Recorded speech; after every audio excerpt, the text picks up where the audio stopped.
नमस्कार दोस्तों, मैं अनुतोष आप सबका जीएस पैशन पे स्वागत करता हूं। जैसा कि हम लोग पिछले वीडियो में ज्योग्राफी, इंडियन ज्योग्राफी का एक इम्पोर्टेंट टॉपिक भारत का भौतिक स्वरूप यानी फिजियोग्राफी ऑफ इंडिया स्टार्ट किए थे, उसी के तहत हम लोग सबसे पहले जो पर्वत और पहाड़ी है उसके बारे में पढ़ना स्टार्ट किए थे और उसमें हम लोगों ने हिमालय पर्वत के बारे में पढ़ लिया था।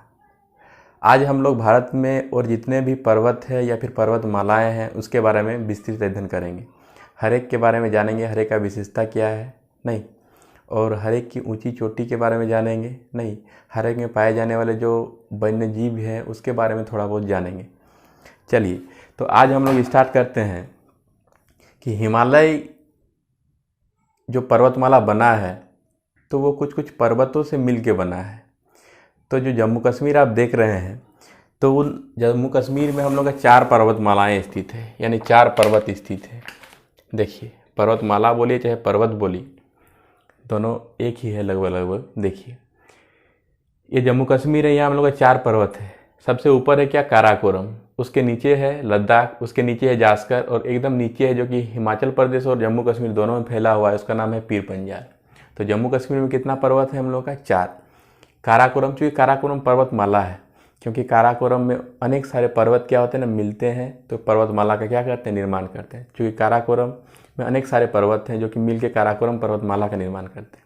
तो सबसे ऊपर क्या है हम लोग का, काराकोरम, उसके जस्ट नीचे क्या है, लद्दाख, उसके जस्ट नीचे है जास्कर, और एकदम जो नीचे है जो कि हिमाचल प्रदेश में भी फैला हुआ है वो है हम लोग का पीर पंजाल। इसको हम लोग एक ट्रिक के सहायता से भी याद कर सकते हैं। वो ट्रिक है कलेजा। क्या है, कलेजा। देखिए, क से हो गया काराकोरम, ल से हो गया लद्दाख, और ज से हो गया जास्कर, और पीर पंजाल ऐसे याद रख लेंगे नहीं। तो इस ट्रिक की सहायता से भी हम लोग इसको याद रख सकते हैं कि जम्मू कश्मीर में पाई जाने वाली पर्वतमालाएं, तो मुख्यतः 4 पर्वतमालाएं पाई जाती है, काराकोरम, लद्दाख, जास्कर, पीर पंजाल। काराकोरम, लद्दाख, जास्कर, पीर पंजाल, ऐसे करके दोहराइएगा तो आपको जल्दी याद रहेगा। अब देखिए, अक्सर क्वेश्चन एग्जाम में पूछा जाता है, जैसे कि हम लोग पढ़े थे कि हिमालय का तो सबसे ऊंची चोटी है माउंट एवरेस्ट, जो कि हम लोग भारत में नहीं है, जबकि कहाँ पे है, नेपाल में। और नेपाल में माउंट एवरेस्ट को किसके नाम से जाना जाता है, सागरमाथा के नाम से जाना जाता है। ये यूपीएससी का पूछा हुआ क्वेश्चन है। लेकिन अगर पूछा जाए कि हिमालय की सबसे ऊँची चोटी जो कि भारत में स्थित है वो क्या है, तो हिमालय यानी, या फिर इसको ऐसे ही बोल सकते हैं हम लोग कि भारत का सबसे ऊँचा चोटी क्या है। तो भारत का सबसे अगर ऊँचा चोटी पूछा जाए तो हम लोग बोलेंगे K2। क्या बोलेंगे, K2, जिसका दूसरा नाम गॉडविन ऑस्टिन भी है। लेकिन कन्फ्यूज़न तब आता है कि अगर पूछा जाए कि भारत में सबसे ऊंची चोटी, तो भारत में सबसे ऊंची अगर चोटी पूछा जाए तो वो है हम लोग का कंचनजंगा। क्या है, कंचनजंगा। देखिए, ऐसा क्यों है, इसको हम बढ़िया से समझते हैं। देखिए, ये जो आप अभी कश्मीर देख रहे हैं, ये कश्मीर पूरा अभी हम लोग के भाग में नहीं है। इसका जो 30% है ये पीओके यानी ये पाक ऑक्युपाइड कश्मीर, ये पाकिस्तान के क्या अधिकार में आ गया है। और इधर वाला जो 10% देख रहे हैं, जिसको हम लोग अक्साई चीन बोलते हैं, ये अभी आपका चाइना के अधिकार में आ गया। यानी जो 60% कश्मीर बचा हुआ है वो हम लोग के भारत के हिस्से में है अभी। अब देखिए, जो हम लोग का K2 है, जो K2 चोटी है, नहीं, काराकोरम का है ये, जो कि हिमालय में ही आता है। तो ये जो चोटी है ये अभी आपका आता है जाके जो पीओके वाला एरिया है इसमें आता है। और चूँकि पीओके अभी भारत का अंग है नहीं, तो इसको हम लोग भारत में सबसे ऊँची चोटी नहीं बोल सकते हैं। हाँ, चूँकि पीओके कभी भारत का अंग रहा था, इसलिए हम लोग इसको बोलते हैं भारत का सबसे ऊंची चोटी। अगर पूछा जाए कि भारत में स्थित सबसे ऊंची चोटी, तो भारत में स्थित सबसे ऊंची चोटी हम लोग का कंचनजंगा, जो कि आपका भारत के सिक्किम राज्य में है। कहाँ पे है, सिक्किम राज्य में। आशा करते हैं कन्फ्यूज़न आप लोगों का दूर हो गया होगा। तो चलिए हम लोग इसके आगे जो जो भी पर्वतमाला है उसके बारे में पढ़ते हैं। देखिए, एक क्वेश्चन पूछा जाता है कि आपका जो हिमाचल प्रदेश है, नहीं, तो हिमाचल प्रदेश में कौन कौन सी पर्वतमाला है। तो सबसे पहले तो हम लोग पढ़ लिए कि जो पीर पंजाल पर्वतमाला है वो आपका हिमाचल प्रदेश में भी है, और साथ ही साथ कहाँ पे आपका जम्मू कश्मीर में भी है। तो पीर पंजाल पर्वतमाला हिमाचल प्रदेश के साथ साथ जम्मू कश्मीर में पाया जाता है। और हिमाचल प्रदेश में पूर्णतः एक पर्वतमाला पाया जाता है जिसका नाम है धौलाधार। क्या नाम है, धौलाधार। और हिमाचल प्रदेश में यानी 2 पर्वतमाला, एक हो गया पीर पंजाल, दूसरा हो गया धौलाधार। पीर पंजाल और धौलाधार के बीच में जो आपका कुल्लू घाटी है वो स्थित है। तो क्वेश्चन पूछा जाता है कि कुल्लू घाटी किन 2 पर्वतों के बीच स्थित है। तो आपको बोलना होगा कि एक पीर पंजाल और दूसरा क्या है आपका धौलाधार।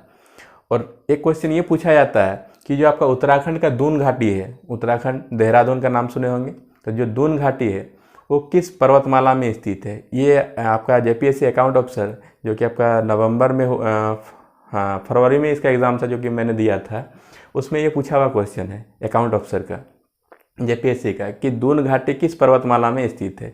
तो दून घाटी आप नाम सुने होंगे, हिमालय का 4 जो हम लोग भाग पढ़े थे, सबसे पहले क्या पढ़े थे, ट्रांस, उसके बाद बृहद, फिर मध्य या लघु, और जो एकदम नीचे था जिसको हम लोग शिवालिक बोलते थे, जो कि पूर्ण रूप से कहाँ पे भारत में फैला हुआ है और थोड़ा बहुत भाग नेपाल में गया है उसका। तो उसी शिवालिक पर्वतमाला में क्या है नाम लोग का, दून घाटी स्थित है। आशा करते हैं ये भी आप लोग समझ गए होंगे। अब देखिए हम लोग अभी तक 5 पर्वतमाला पढ़ लिए हैं। सबसे पहले जम्मू कश्मीर में 4 और हिमाचल प्रदेश में तो जो जम्मू कश्मीर वाला एक आता था पीर पंजाल, उसके साथ साथ धौलाधार को पढ़ लिए। यानी सबसे पहले काराकोरम, फिर लद्दाख, फिर जास्कर, फिर पीर पंजाल और फिर हम लोग पढ़े थे धौलाधार। अब देखिए ये आपको दिख रहा होगा राजस्थान वाला क्षेत्र, नहीं तो यहाँ राजस्थान में हम लोग का एक पर्वत स्थित है, उसका नाम है अरावली। क्या नाम है, अरावली। ऐसे राजस्थान के इसी डायरेक्शन में ये स्थित है, नहीं। और ये पर्वतमाला सिर्फ राजस्थान में ही नहीं स्थित है, जबकि गुजरात में भी आता है और गुजरात के साथ साथ ये कहाँ तक चल जाता है, दिल्ली तक चल जाता है। इन अरावली पर्वतमाला का अगर विस्तार पूछा जाए तो गुजरात से लेकर कहाँ तक है, दिल्ली तक है, और पूरी तो ये राजस्थान में आता ही है। अब देखिए ये जो अरावली पर्वतमाला, इसकी विशेषता है कि ये विश्व का सबसे पुराना पर्वत है। अरावली पर्वतमाला अगर पूछा जाए कि विश्व का सबसे पुराना पर्वतमाला कौन सा है, तो अरावली पर्वतमाला है। देखिए अरावली पर्वतमाला का ही हम लोग भाग बोले कि वो कहाँ तक चल जाता है, दिल्ली। और दिल्ली का जो आपका राष्ट्रपति भवन है जो कि रायसीना पहाड़ी में क्या हुआ है, बसा हुआ है। ये भी क्वेश्चन पूछा जाता है कि दिल्ली का जो राष्ट्रपति भवन या फिर जो भारत का राष्ट्रपति भवन है वो किस पहाड़ी पे बसा हुआ है, तो रायसीना पहाड़ी पे बसा हुआ है। अब देखिए ये जो अरावली पर्वत है इसका सबसे ऊंचा चोटी का नाम पूछा जाता है। तो अरावली पर्वत का सबसे ऊंचा चोटी है गुरु शिखर। क्या है, गुरु शिखर। उसका हाइट भी कभी कभार पूछता है, तो उसका हाइट है आपका 1722 यानी 1722 मीटर। ऐसे याद रखिएगा तो जल्दी याद रहेगा, मोबाइल नंबर जैसा। 1722 मीटर नहीं, यानी 1722 मीटर इसका ऊंचाई है। अब देखिए जो अरावली पर्वतमाला है इसका सबसे ऊंचा चोटी क्या हो गया, गुरु शिखर। ये सबसे विश्व का पुराना पर्वत है। और इससे एक क्वेश्चन पूछा जाता है कि जो माउंट आबू है हम लोग का, जो कि एक हिल स्टेशन है, वो कहाँ पे पाया जाता है, आपका अरावली पर्वतमाला में ही पाया जाता है। माउंट आबू कहाँ पे पाया जाता है, अरावली पर्वतमाला में ही पाया जाता है। अब देखिए माउंट आबू में ही आपका दिलवाड़ा का जैन मंदिर भी है। तो इससे रिलेटेड जितने भी क्वेश्चन थे हम लोग सब एक साथ पढ़ लिए। ऐसे पढ़ने से क्या होता है ना कि एग्जाम में जब भी क्वेश्चन कोई भी पूछेगा इससे रिलेटेड तो आपका छूटेगा नहीं, हर एक क्वेश्चन आप बना के आइए। अब देखिए तो अरावली पर्वतमाला के बारे में हम लोग सब कुछ पढ़ लिए। अब गुजरात में चूंकि अरावली फैला हुआ है और एकदम नीचे जो गुजरात का नीचे वाला हिस्सा है, नहीं, जिसको हम लोग क्या बोलते हैं, ऊपर वाला तो आपका हो गया कच्छ और नीचे वाला सौराष्ट्र। इसी सौराष्ट्र में आपका है क्या, गिर पर्वतमाला। कौन सा पर्वतमाला, गिर, जो कि वहाँ आपका गिर पर्वतमाला में गिर राष्ट्रीय उद्यान भी है, जो कि किसके लिए फेमस है, शेर के लिए, नहीं, एशियाई शेर के लिए क्या है वो फेमस है। अब देखिए अब हम लोग आते हैं जो मध्य प्रदेश है यहाँ पे। तो मध्य प्रदेश में आपका 2 पर्वतमाला हैं। सबसे पहले ऊपर में जो है बिंद यानी विंध्याचल पर्वतमाला, और जस्ट उसके नीचे है सतपुड़ा। तो मध्य प्रदेश में 2 पर्वतमाला, विंध्याचल पर्वतमाला और सतपुड़ा पर्वतमाला। अब देखिए ये जो विंध्याचल पर्वतमाला और सतपुड़ा पर्वतमाला है, इसके बीच से एक नदी गुजरती है जिसका नाम है नर्मदा नदी। ये क्वेश्चन बहुत बार पूछा गया है कि नर्मदा नदी किन 2 पर्वतमालाओं के बीच से होकर गुजरती है। तो याद रखिएगा नर्मदा नदी विंध्याचल पर्वतमाला और सतपुड़ा पर्वतमाला के बीच से होकर गुजरती है। और ये भ्रंश घाटे में बहने वाली एक नदी है जो कि अरब सागर में आके क्या होती है, गिरती है। और नर्मदा नदी एस्चुरी का निर्माण करती है। जब हम लोग नदी के बारे में डिटेल से पढ़ेंगे तब समझेंगे कि एस्चुरी क्या होता है, डेल्टा क्या होता है, एस्चुरी का निर्माण कैसे होता है, डेल्टा का निर्माण कैसे होता है। अब देखिए सतपुड़ा पर्वतमाला के बारे में एक क्वेश्चन अक्सर पूछा जाता है कि भारत को 2 भागों में बांटने का काम कौन सा पर्वतमाला करता है। तो भारत को 2 भागों में यानी उत्तर भारत और दक्षिण भारत में बांटने का काम ही सतपुड़ा पर्वतमाला करता है। कौन सा पर्वतमाला, सतपुड़ा पर्वतमाला। ये क्वेश्चन आपका यूपीएससी में पूछा गया है कि सतपुड़ा पर्वतमाला कौन सी पर्वतमाला भारत को 2 भागों में बांटने का काम करता है। तो कौन सा पर्वतमाला, सतपुड़ा पर्वतमाला। कंफ्यूज नहीं होइएगा विंध्याचल के लिए। कौन सा पर्वतमाला है वो, सतपुड़ा पर्वतमाला। सतपुड़ा पर्वतमाला का सबसे ऊंची चोटी का भी चोटी से भी क्वेश्चन पूछा गया है कि सतपुड़ा पर्वतमाला का सबसे ऊंची चोटी क्या है। तो सतपुड़ा पर्वतमाला का सबसे ऊंची चोटी है धूपगढ़ी। क्या नाम है, धूपगढ़ी। अब देखिए सतपुड़ा पर्वतमाला के बारे में और एक विशेषता है कि इसको भारत का जल विभाजक कहा जाता है। भारत का जल विभाजक किस पर्वतमाला को कहा जाता है, तो सतपुड़ा पर्वतमाला को। याद रखिएगा भारत का जल विभाजक का मतलब क्या होता है। देखिए कि उत्तर भारत की नदियाँ हम लोग का दक्षिण भारत की ओर नहीं आती है और दक्षिण भारत की नदियाँ उत्तर भारत की ओर नहीं जाती है। तो इसी का जो कारण है, यानी जो जल का विभाजन करता है उत्तर भारत की और दक्षिण भारत की ओर, ये कौन सी पर्वतमाला करती है? तो हम लोग का सतपुड़ा पर्वतमाला। आशा करते हैं क्वेश्चन भी आपका क्लियर हो गया होगा। अब देखिए, इधर हम लोग का झारखंड है। झारखंड में हम लोग का मुख्यतः 2 पर्वतमालाएं पाई जाती है जो कि छोटी छोटी यानी पहाड़ी है, एक राजमहल की पहाड़ी और एक रामगढ़ की पहाड़ी। तो झारखंड में पाई जाने वाली 2 पहाड़ी क्या है? राजमहल की पहाड़ी है जो कि आपका साहेबगंज डिस्ट्रिक्ट में पाया जाता है, और एक रामगढ़ जो कि रांची के जस्ट बगल में एक जिला है रामगढ़, वहाँ पे पाया जाता है रामगढ़ की पहाड़ी। उसका थोड़ा थोड़ा भाग हजारीबाग तक भी जाता है। अब देखिए, इधर और हम लोग का पर्वतमाला कुछ है नहीं वैसा। अब हम लोग आते हैं हम लोग का दक्षिण भारत में। कहाँ आते हैं? दक्षिण भारत में। तो देखिए, दक्षिण भारत में जब हम लोग महाराष्ट्र आएंगे तो महाराष्ट्र में आपका एक अजंता की पहाड़ी, कौन सी पहाड़ी है? अजंता की पहाड़ी। और अभी हम लोग पढ़े थे कि मध्य प्रदेश में कौन सी पहाड़ी थी हम लोग का? सतपुड़ा की पहाड़ी या फिर सतपुड़ा पर्वतमाला। तो सतपुड़ा पर्वतमाला और अजंता की पहाड़ी के बीच से भी एक नदी गुजरती है जिसका नाम है तापी नदी या फिर ताप्ती नदी। तो याद रखिएगा, तापी नदी किन 2 पर्वतमालाओं के बीच से होकर गुजरती है? तो सतपुड़ा और अजंता, सतपुड़ा और अजंता। अब देखिए, ये पूरा महाराष्ट्र से लेके आपका गोवा कर्नाटक तक एक पर्वतमाला फैला हुआ है। इसका नाम है पश्चिमी घाट पर्वतमाला। कौन सा पर्वतमाला? पश्चिमी घाट पर्वतमाला। पश्चिमी घाट पर्वतमाला जैव विविधताओं से भरा हुआ है, यानी सबसे ज़्यादा जो बायोडाइवर्सिटी पाया जाता है। बायोडाइवर्सिटी का मतलब हो गया कि विभिन्न प्रकार के जीव वहाँ पे क्या होते हैं ना, रहते हैं। विभिन्न प्रकार के विभिन्न प्रजाति के जीव रहते हैं। तो उसी को क्या बोलते हैं? जो आपका बायोडाइवर्सिटी रिच एरिया। नहीं, तो बायोडाइवर्सिटी जो रिच एरिया है वो क्या है हम लोग का ना? पश्चिमी घाट पर्वतमाला। ये क्वेश्चन पूछा जाता है कि बायोडाइवर्सिटी जैव विविधता की दृष्टि से सबसे जो आपका प्रमुख पर्वतमाला है वो कौन सा है? तो क्या है हम लोग का? पश्चिमी घाट पर्वतमाला, जो कहाँ से है? महाराष्ट्र से स्टार्ट होकर आपका कर्नाटक तक है। थोड़ा थोड़ा भाग इसका तमिलनाडु में भी आता है, केरल में भी आता है। अब देखिए, क्वेश्चन पूछा जाता है कि जो हम लोग का पश्चिमी घाट पर्वतमाला है उसका सबसे ऊंची चोटी क्या है? इसमें अक्सर बहुत सारे लोग गलत करते हैं, जानबूझ के गलत करते हैं। देखिए, अगर आपको पूछा जाए कि पश्चिमी घाट पर्वतमाला का सबसे ऊंची चोटी क्या है, तो आप हमेशा याद रखिएगा कुद्रेमुख। क्या है? कुद्रेमुख। कुद्रेमुख। इसका हाइट भी कभी कभार पूछा जाता है, तो 1892। कितना है? 1892 नहीं मीटर। देखिए, बहुत सारी जगह आपको मिलेगा कि पश्चिमी घाट पर्वतमाला का सबसे ऊंची चोटी क्या है ना? कलसुबाई है। तो कलसुबाई लोग लिखा क्यों देते हैं कि जब क्वेश्चन का ऑप्शन आता है तो उसमें सबसे ऊंचा वाला दे देता है क्या ना? कलसुबाई ही देता है, यानी कुद्रेमुख का ऑप्शन नहीं रहता। इसलिए लोग पढ़ते आ रहे हैं कि सबसे ऊंची चोटी क्या है पश्चिमी घाट का?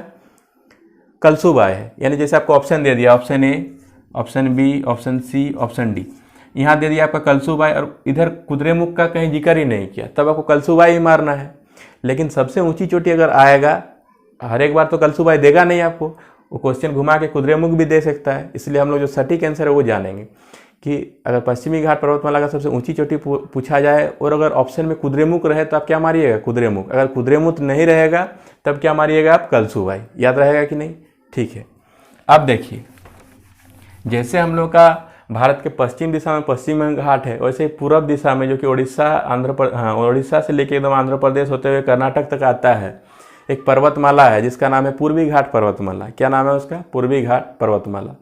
ये जो पश्चिमी घाट पर्वतमाला है, इसका जो ऊंचाई है या फिर इसका ऊंचाई पूर्वी घाट पर्वतमाला की तुलना में क्या है ना? ज़्यादा है। इसलिए आप देखते होंगे कि जो भी नदियाँ हैं वो हम लोगों का पश्चिम से पूरब की ओर ही आके बंगाल की खाड़ी में क्या हो जाती है? गिर जाती है। पश्चिम से बह के आती है और पूरब में कहाँ? बंगाल की खाड़ी में आके गिर जाती है। उसका कारण नहीं है कि पश्चिमी घाट पर्वतमाला क्या है ना? ज़्यादा ऊंचा है पूर्वी घाट पर्वतमाला की तुलना में। अब देखिए, क्वेश्चन पूछा जाता है कि पूर्वी घाट पर्वतमाला का सबसे ऊंची चोटी क्या है? तो आप याद रखिएगा, पूर्वी घाट पर्वतमाला का जो सबसे ऊंचा चोटी है वो है आपका महेंद्रगिरी। क्या है? महेंद्रगिरी। उसका हाइट है 1501 मीटर, यानी 1501 मीटर। कितना हाइट है उसका? 1501 मीटर। तो आशा करते हैं कि पश्चिमी घाट और पूर्वी घाट पर्वतमाला के बारे में आप लोग समझ गए होंगे। अब देखिए, ये जो पश्चिमी घाट पर्वतमाला और पूर्वी घाट पर्वतमाला है, दोनों आके कहाँ पे मिलता है ना? कर्नाटक में। कहाँ पे आके मिलता है? कर्नाटक में। और उसी क्षेत्र में आपका पाया जाता है नीलगिरी की पहाड़ी। ये क्वेश्चन पूछा जाता है कि पूर्वी घाट और पश्चिमी घाट पर्वतमाला आके जहाँ पे मिलता है वहाँ कौन सी पहाड़ी पाई जाती है? तो वहाँ नीलगिरी की पहाड़ी पाई जाती है।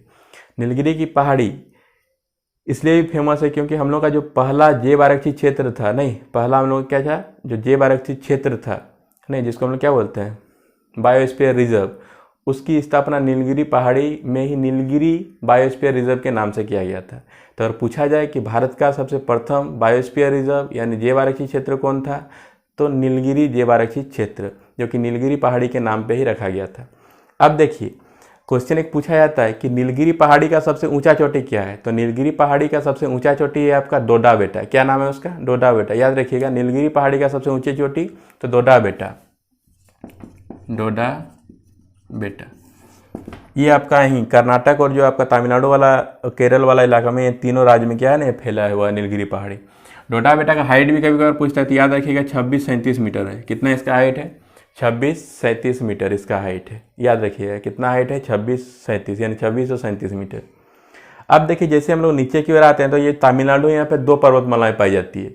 एक पर्वतमाला हम लोग का अन्नामलाई पर्वतमाला और दूसरा है कार्डमम। ऊपर है अन्नामलाई, उसके जस्ट नीचे क्या है आपका? कार्डमम है।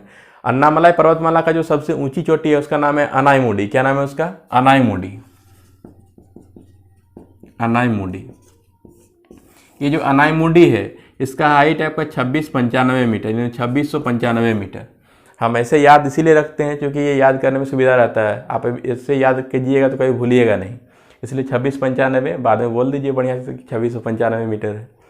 अब देखिए ये जो अनाईमुडी जो है आपका चोटी है, ये पूरे दक्षिण भारत का, ये पूरे दक्षिण भारत या फिर प्रायद्वीपीय भारत का सबसे ऊंची चोटी है।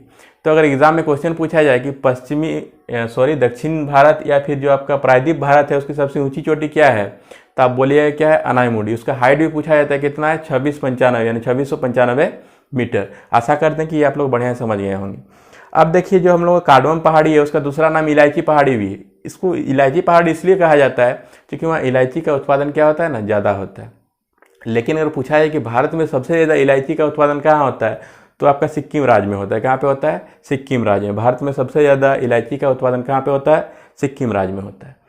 तो हम लोगों ने दक्षिण भारत की जितनी भी पर्वतमालाएं थे उसके बारे में भी हम लोग क्या कर लिए? पढ़ ली। अच्छा सॉरी, एक क्वेश्चन हम लोग का छूट रहा है। ये जो छत्तीसगढ़ है, छत्तीसगढ़ में आपका एक मेकाल पर्वतमाला पाया जाता है। कौन सा पर्वतमाला पाया जाता है? मेकाल पर्वतमाला। छत्तीसगढ़ में जो मेकाल पर्वतमाला है, उसी मेकाल पर्वतमाला में आपका अमरकंटक की पहाड़ी है। कौन सी पहाड़ी है? अमरकंटक की पहाड़ी। उसी अमरकंटक पहाड़ी से आपका 3 नदी निकलता है। कितनी नदी निकलता है? 3 नदी। एक नदी आप लोग अभी पढ़े जो कि आपका पश्चिम की ओर चल जाता है, उसका नाम है नर्मदा नदी। एक आपका पूरब की ओर चल जाता है, इधर उड़ीसा में महानदी। और एक दूसरा आपका इधर झारखंड होते हुए झारखंड होते हुए बिहार में आके गंगा से मिल जाता है, उसका नाम है सोन नदी। तो याद रखिएगा अमरकंटक पहाड़ी से 3 नदी निकलती है। पहला हो गया आपका जाके नर्मदा नदी जो कि पश्चिम की ओर जाता है, नहीं मध्य प्रदेश होते हुए, गुजरात होते हुए, आपका महाराष्ट्र होते हुए अरबी खाड़ी में मिल जाता है। दूसरा नदी आपका पूरब की ओर महानदी जो कि उड़ीसा की जीवन रेखा कही जाती है महानदी को। और तीसरा नदी आपका झारखंड होते हुए बिहार में जाके गंगा से मिल जाता है। तो आशा करते हैं कि ये पर्वतमाला आप लोगों को बढ़िया से समझ में आ गया होगा। अब हम लोग पूर्वोत्तर भारत यानी जो आपका ईस्टर्न नॉर्थ ईस्ट जो आपका जितने भी स्टेट है उसमें जो पर्वतमाला है उसको पढ़ते हैं, क्योंकि वो भी आपका एग्जाम का महत्वपूर्ण क्वेश्चन बन जाता है। पूर्वोत्तर भारत से रिलेटेड जो भी क्वेश्चन होते हैं वो बहुत ही महत्वपूर्ण होते हैं, क्योंकि पूर्वोत्तर भारत हमेशा आपका करंट का मुद्दा बना हुआ रहता है। अब देखिए सबसे पहले हम लोग देखेंगे जो अरुणाचल प्रदेश है, हम लोग अरुणाचल प्रदेश में 3 पहाड़ी पाई जाती है। सबसे पहले डफला पहाड़ी, उसके बाद आपका पाया जाता है मिसमी की पहाड़ी। ये मिसमी की पहाड़ी आपका असम में भी आता है। सबसे पहले बोले डफला पहाड़ी, उसके बाद कौन सी पहाड़ी? मिसमी की पहाड़ी। और एकदम इधर जो है आपको उधर पटकोईबूम। तो अरुणाचल प्रदेश में 3 पर्वतमाला या फिर 3 पहाड़ी पाई जाती है, उसका नाम क्या क्या है? डफला की पहाड़ी, मिसमी की पहाड़ी और पटकोईबूम। फिर से बोलते हैं, डफला की पहाड़ी, मिसमी की पहाड़ी और पटकोईबूम। अब देखिए जस्ट इसके नीचे है नागालैंड। नागालैंड में पाया जाता है आपका नागा पर्वत। कौन सा पर्वत? नागा पर्वत। उसके नीचे आइएगा तो आपको मिजोरम। मिजोरम में 2 पर्वतमालाएं पाई जाती है, एक मिजो और दूसरा लुसाई। एक मिजो और दूसरा लुसाई। एक क्वेश्चन पूछा जाता है कि लुसाई को क्या ना त्रिपुरा की रानी कहा जाता है। लुसाई को किसकी रानी कहा जाता है? त्रिपुरा की रानी, क्योंकि लुसाई का थोड़ा थोड़ा पार्ट कहाँ पे आता है आपका? त्रिपुरा में भी आता है, और इस कारण त्रिपुरा का सुंदरता क्या होता है ना, बढ़ जाता है। इस कारण लुसाई को क्या बोला जाता है? त्रिपुरा की रानी। अब देखिए जो मेघालय है, जहाँ के हम लोगों का जो भारत का सबसे ज़्यादा वर्षा होता है, यानी सबसे ज़्यादा वर्षा वाला क्षेत्र मेघालय में ही है। तो उसका कारण यही है कि मेघालय में आपका 3 पर्वतमालाएं पाई जाती है। कितनी पर्वतमालाएं पाई जाती है? 3। सबसे पहले पर्वतमाला हम लोग का गारो, बीच में है खांसी और अंत में है क्या, जयंतिया। ये तीनों पर्वतमाला को आप देखिएगा तो ये इस स्ट्रक्चर में क्या है ना, उपस्थित है, इसी स्ट्रक्चर में उपस्थित है। जब मानसूनी हवाएं आती है तो सबसे पहले ये गारो से टकराती है, गारो से टकराने के बाद ये खांसी से टकराती है, और खांसी से टकराने के बाद जयंतिया से आके टकराती है, और इस टाइप से फिर ये पुनः घूम जाती है, कहा ना, गारो फिर खांसी फिर जयंतिया। यानी जो बादल, जो मानसूनी हवाएं हैं यहाँ आने के बाद वो बाहर नहीं निकल पाती है, और वहीं पे क्या टकरा टकरा के बारिश करती रहती है। इसलिए जो सबसे अधिक वर्षा वाला क्षेत्र है हम लोग का, मेघालय का मानसीनरम है। कौन सा है? मेघालय का मानसीनरम है। याद रखिएगा आप लोग, ये भी आपका एग्जाम का क्वेश्चन बनता है, क्यों होता है ऐसे, ये भी आप लोग समझ गए होंगे। तो इस प्रकार से भारत में फैले जितने भी पर्वतमालाएं हैं, हम लोग सभी पर्वतमालाओं को बढ़िया से पढ़ लिए। एक बार सबको रिकॉल कर लेते हैं बढ़िया से। इसको मैंने बोर्ड में लिखा हुआ भी है, आप लोग स्क्रीनशॉट भी ले लीजिएगा, लेकिन सबसे पहले हम लोग मैप में देख लेते हैं। देखिए, सबसे पहले हम लोग जम्मू कश्मीर में 4 पर्वतमालाएं देखे, काराकोरम, लद्दाख, जास्कर, पीर पंजाल। काराकोरम, लद्दाख, जास्कर, पीर पंजाल। पीर पंजाल वाला क्षेत्र हिमाचल प्रदेश में भी आता है, और हिमाचल प्रदेश में भी आपका मिलता है क्या ना, एक पर्वतमाला जिसका नाम क्या है आपका, धौलाधार पर्वतमाला। अब हम लोग जैसे नीचे की ओर आए तो आपका राजस्थान में देखे अरावली पर्वतमाला, फिर हम लोग गुजरात में देखे गिर, मध्य प्रदेश में हम लोगों ने 2 पर्वतमालाएं देखी, सबसे ऊपर विंध्याचल पर्वतमाला और उसके नीचे क्या था हम लोगों का, सतपुड़ा पर्वतमाला। फिर हम लोग महाराष्ट्र आए तो यहाँ अजंता का पहाड़ी था, और ये पूरा महाराष्ट्र से लेके गोवा होते हुए कर्नाटक था हम लोग का पश्चिमी घाट पर्वतमाला। और पूरब की ओर जो था वो था हम लोग का पूर्वी घाट पर्वतमाला, जो आके दोनों मिल रहा था कहाँ पे ना, कर्नाटक में, और वहाँ पे था हम लोग का नीलगिरी की पहाड़ी। जैसे हम लोग नीचे आए तो तमिलनाडु में 2 पर्वतमाला था, एक अन्नामलाई और दूसरा क्या था हम लोग का, कार्डमम। अच्छा, ये जो नीलगिरी की पहाड़ी है या फिर नीलगिरी जो पर्वतमाला है, उसी में आपका है ऊटी। पूछा जाता है क्वेश्चन कि ऊटी किस राज्य में स्थित है। ऊटी का पूरा नाम अगर देखिएगा तो उडगम मंडलम है। क्या नाम है? उडगम मंडलम, उडगम मंडलम। तो पूछा जाता है कि ऊटी जो हम लोग का हिल स्टेशन है वो किस राज्य में स्थित है, तो ऊटी कहाँ पे हम लोग का, तमिलनाडु में है, जो कि अक्सर एग्जाम का क्वेश्चन बनता है और लड़का मार के आता है कहाँ ना, हिमाचल प्रदेश। तो याद रखिएगा ऊटी कहाँ पे हम लोग का ना, तमिलनाडु में है। और किस पहाड़ी पे अवस्थित है, तो नीलगिरी पहाड़ी पे अवस्थित है। तो इधर की जितनी पर्वतमालाएं पढ़ लिए। फिर हम लोग छत्तीसगढ़ में क्या पढ़े ना, मैकाल पर्वतमाला, जिसका जो एक चोटी था अमरकंटक के बारे में पढ़े कि वहाँ से 3 नदियाँ निकलती है। फिर झारखंड में हम लोग 2 पर्वतमालाएं देखे, छोटी छोटी जो पहाड़ी थी, एक था क्या, राजमहल की पहाड़ी, और दूसरा था रामगढ़ का पहाड़ी। फिर हम लोग आए पूर्वोत्तर भारत, नहीं, जो हम लोग का नॉर्थ ईस्ट है उसमें आए तो अरुणाचल प्रदेश में 3 पर्वतमाला देखे। सबसे पहले हम लोग देखे डाफला, फिर मिसमी, फिर पटकोइगो। फिर नागालैंड आए तो नागालैंड में नागा पर्वत। फिर मिजोरम आए तो मिजोरम में 2 पर्वतमाला, एक तो मिजो और दूसरा था लुसाई। फिर हम लोग मेघालय में देखे कि 3 पर्वतमालाएं हैं, गारो, खांसी और जयंतिया। इस प्रकार से हम लोगों ने भारत की जितनी पर्वतमालाएं थी, जितनी पर्वत थी, उसके क्या क्या विशेषता था, सबके बारे में बढ़िया से जान लिए। अब आप लोग ये जो बोर्ड में ये सभी पर्वतमालाएं लिखे हुए हैं, इसका स्क्रीनशॉट ले लीजिए और इसको घर में बैठ के 2 बार दोहराइएगा। आशा करते हैं कि आप लोग जिंदगी में कभी भूल नहीं पाइएगा इसको। अब देखिए आप लोग नेक्स्ट वीडियो में क्या करेंगे ना, नेक्स्ट वीडियो में जो हम लोग भारत का भौतिक स्वरूप में जो सेकंड पार्ट था, क्या था ना, जो पठार था, उस पठार के बारे में लोग विस्तृत अध्ययन करेंगे। देखेंगे कि पठार की क्या क्या विशेषताएं होती है, पठार कौन से राज्य में कौन कौन से पठार विद्यमान है, कौन से पठार धातुओं यानी धात्विक खनिज से ज़्यादा भरे हुए हैं, कौन से पठार अधात्विक खनिज से ज़्यादा भरे हुए हैं। तो चलिए नेक्स्ट वीडियो में हम लोग मिलते हैं, तब तक के लिए धन्यवाद।